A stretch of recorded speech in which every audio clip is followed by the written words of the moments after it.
Hello friends, आज की video lecture में हम किसी भी दो इंटीजर वैल्यूज में से ग्रेटर वैल्यू कौन सी होगी उसका सी प्रोग्राम लिखेंगे। सी प्रोग्राम लिखने के लिए सबसे पहले हम सी सॉफ्टवेयर को ओपन करेंगे। उसके बाद फाइल पे जाकर हम न्यू प्रोग्राम को ओपन करेंगे। हमें यहाँ पर एक ब्लू स्क्रीन दिखाई दे रही है, इसको हमें फुल स्क्रीन करने के लिए हम F5 की का इस्तेमाल करेंगे। कोई भी सी प्रोग्राम हम लिखेंगे तो वो हैश प्री प्रोसेसर डायरेक्टिव से स्टार्ट होता है। यहाँ पे सबसे पहले हम हेडर फाइल्स का इस्तेमाल करेंगे। तो सी प्रोग्राम लिखने के लिए सबसे पहले हम लिखते हैं hash include angular bracket open stdio dot h close angular bracket.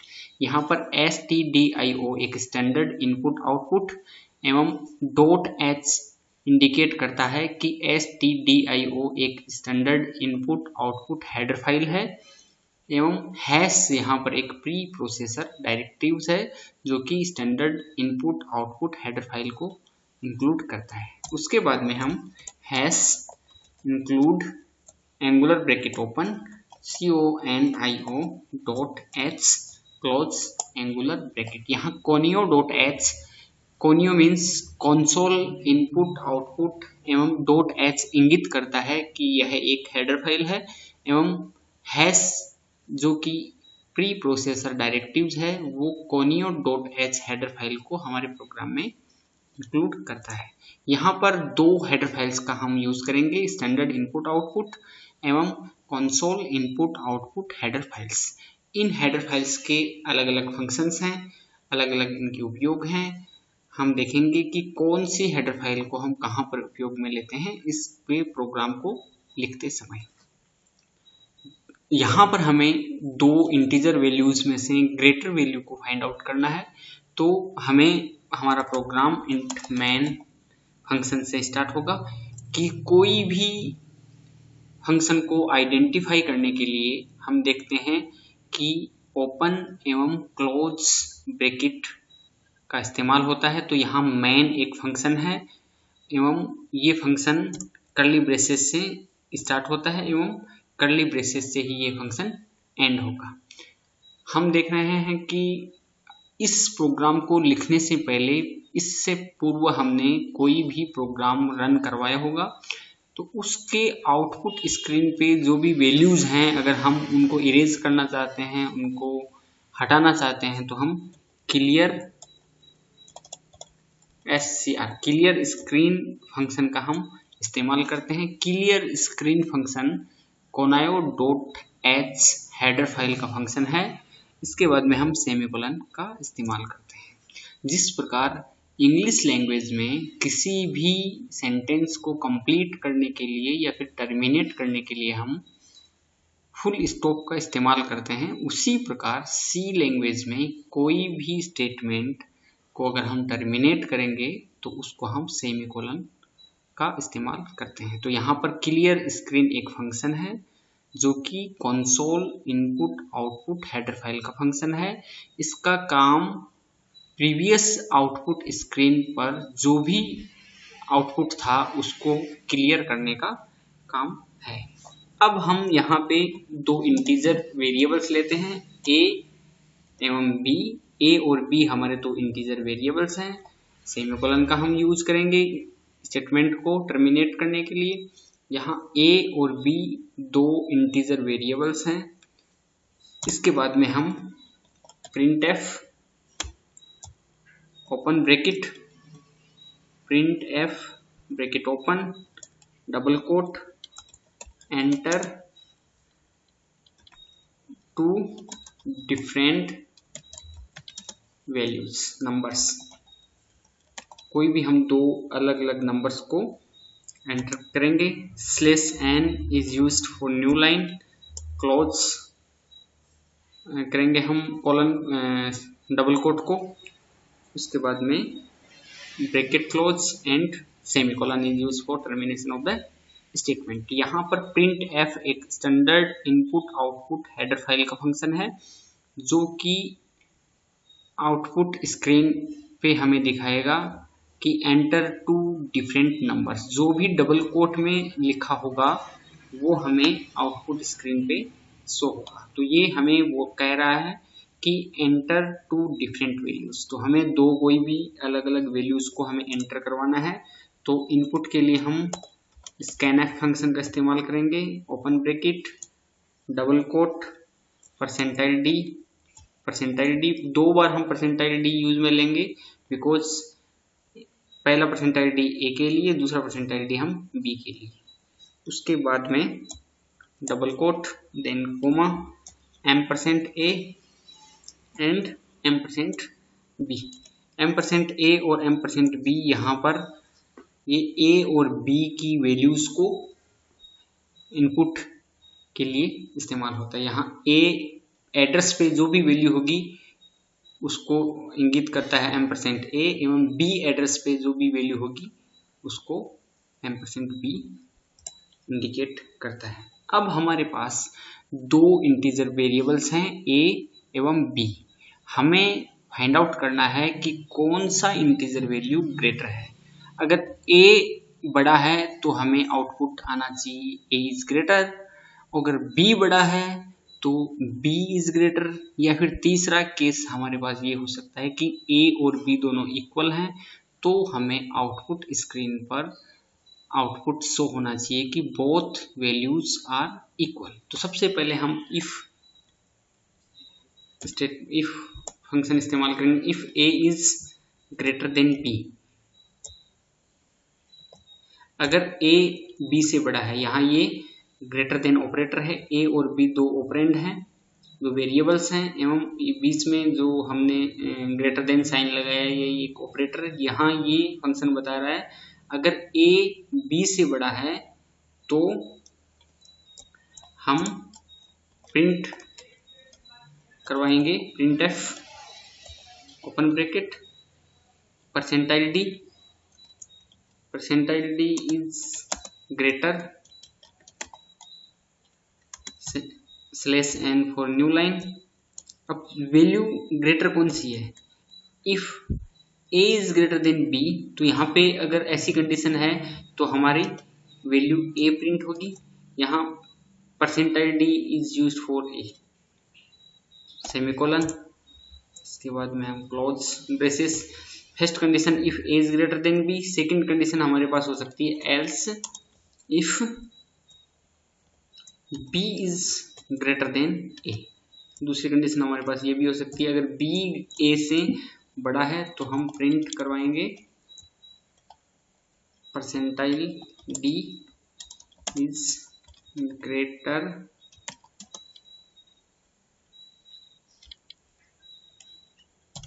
/n d। यहाँ b ग्रेटर है, okay d should be capital, d should be small.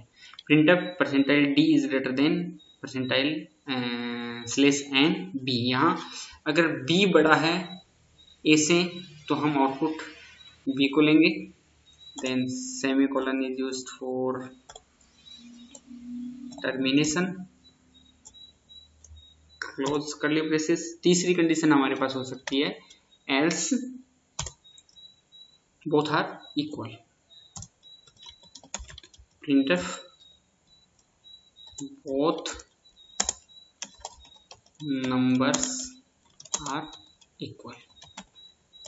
अगर दोनों ही कंडीशन न a बड़ा है b से या फिर b भी a से बड़ा नहीं है तो थर्ड कंडीशन ऑब्वियसली हमारे पास होगी कि बोथ नंबर्स आर इक्वल। इसके बाद में हम देखते हैं कि गेट ch फंक्शन का हम इस्तेमाल करते हैं। गेट ch एक conio.h हेडर फाइल का फंक्शन है जो हमारी आउटपुट स्क्रीन को होल्ड करने का काम करता है एंड फाइनली रिटर्न हमारी जो भी आउटपुट है हमारा वो उसको रिटर्न करेंगे एवं close curly braces. Main function जो है हमारा इस कर्ली ब्रेसेस से स्टार्ट होता है एवं इस कर्ली ब्रेसेस पे एंड हो जाता है। इस प्रकार से हमने ये दो इंटीजर वेरिएबल्स हैं उनमें से ग्रेटर वैल्यू कौन सी है उसको फाइंड आउट करने के लिए सी प्रोग्राम लिखा है। एक बार हम दोबारा देखते हैं कि हमारा प्रोग्राम क्या कहता है।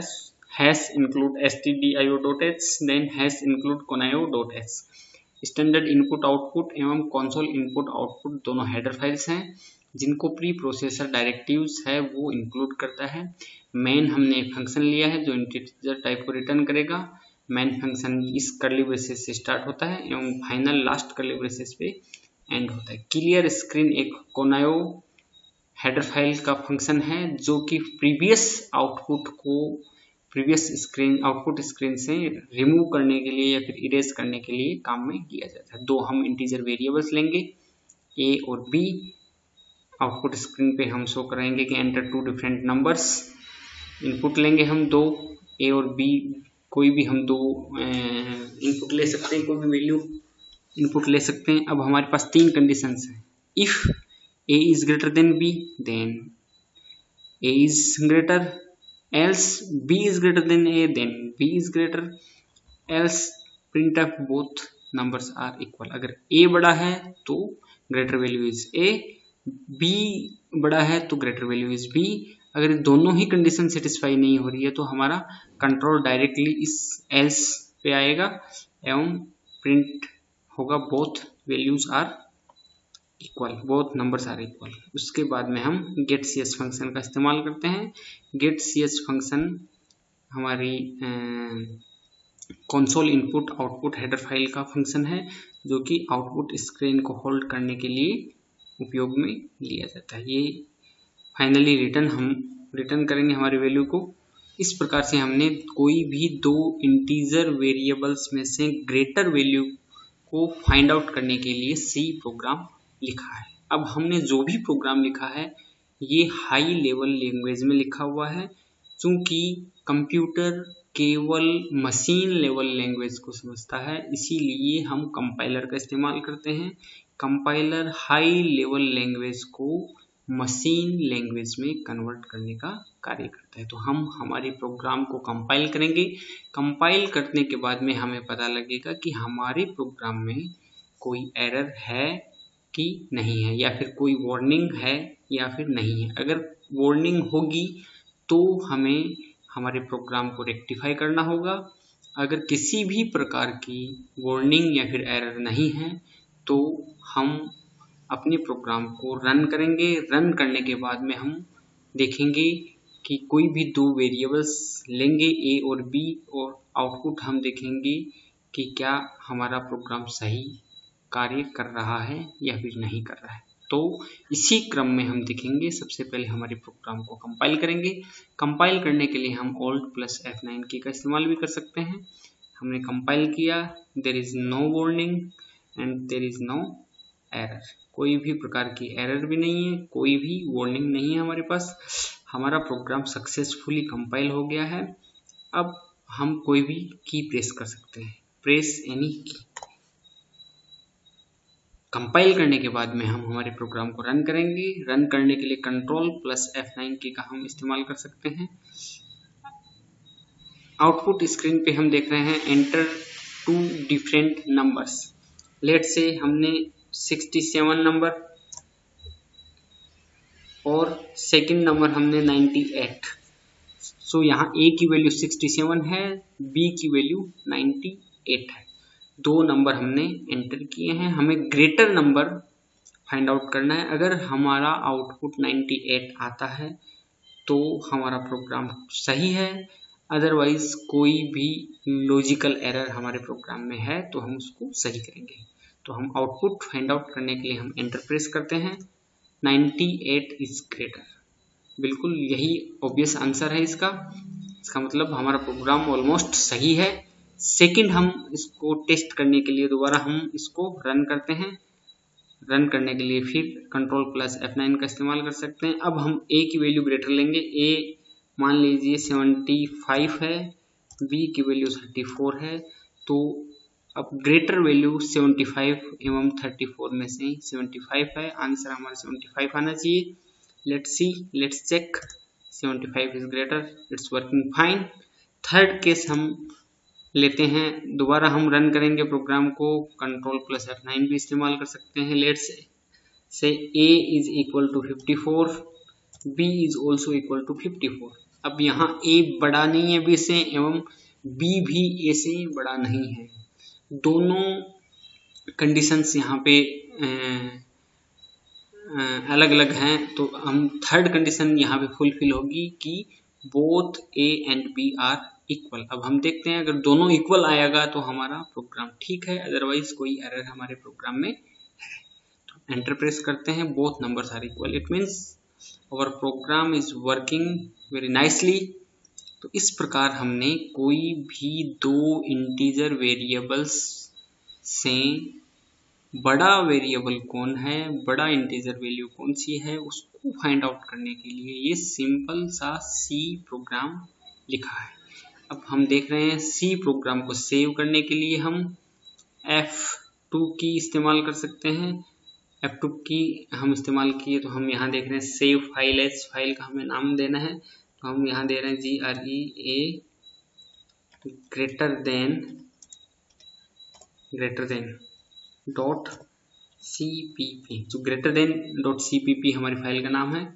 ओके करेंगे तो हम देख पा रहे हैं ग्रेटर देन डॉट CPP अब हमारी फाइल का नाम हो गया। तो इस प्रकार हमने सक्सेसफुली दो इंटीजर वेरिएबल्स में से ग्रेटर वैल्यू को फाइंड आउट करने के लिए सी प्रोग्राम लिखा है।